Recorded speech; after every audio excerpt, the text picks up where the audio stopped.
Hey everyone, Alistair here. So, I found myself staring at this list of the longest words in the English language and I thought, challenge accepted. I mean, how hard could it be, right? Nervous chuckle. Little did I know. Some of these words are so long they practically require a deep breath and a running start. The irony of it all? The word for the fear of long words is one of the longest. Let's dive in. Okay, first up we have pneumonultra microscopic silicovolcanoconiosis. Sounds a bit like a volcanic eruption in your lungs, doesn't it? And well, that's kind of what it is. It's a lung disease caused by inhaling very fine ash and sand dust. I'm not sure what's more challenging, saying the word, or having the actual condition. You know, I'm starting to think this challenge might have been a bad idea. But, hey, no pain, no gain, right? Alright, next on our list is hippopotomonstrosi squipedaliophobia. Takes a deep breath. Now, that's a mouthful. And get this, it's the fear of long words. The irony is not lost on me, folks. I mean, if you're afraid of long words, this one is probably your worst nightmare. But you know what? Maybe facing your fears head-on is the best way to conquer them. So, let's say it together. 1, 2, 3. Now for a word we all know and love, thanks to a certain magical nanny. It's supercalifragilistic-expialidocious. Even though it's long, it just rolls off the tongue, doesn't it? It means fantastic, extraordinary, something truly amazing. And you know what?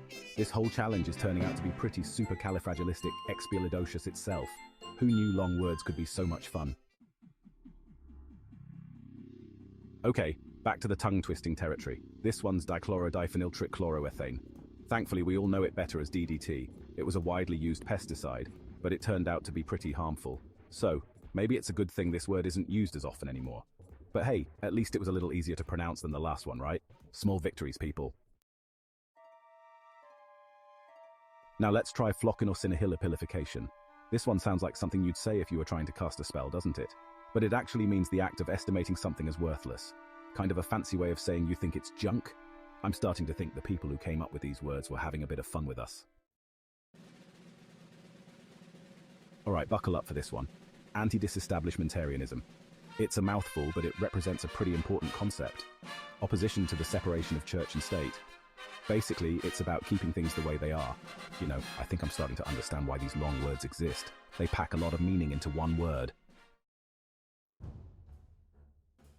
Up next is honorificabilitudinitatibus. Exaggerated pronunciation. This one sounds like a made-up word, but it's actually quite old. It means the state of being able to achieve honors. So basically, it's all about being awesome. And you know what?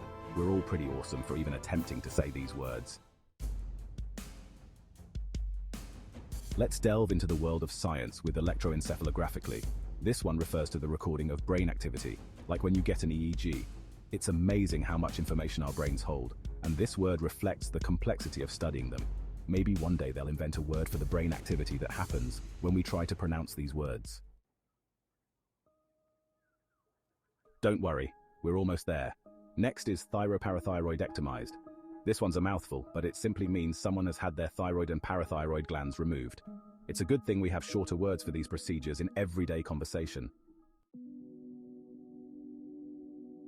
Last but not least, we have incomprehensibilities. Chuckles. Ironically, this one is actually pretty easy to understand. It means the quality of being incomprehensible, which, let's face it, describes some of the words we've tackled today. But hey, at least we gave it a shot. Well, folks, we made it. We braved the wilds of the English language and emerged victorious. Or at least, our tongues are still intact. I gotta admit, some of those words were a real workout for the old vocal cords. If you tried saying these along with me, give yourself a pat on the back.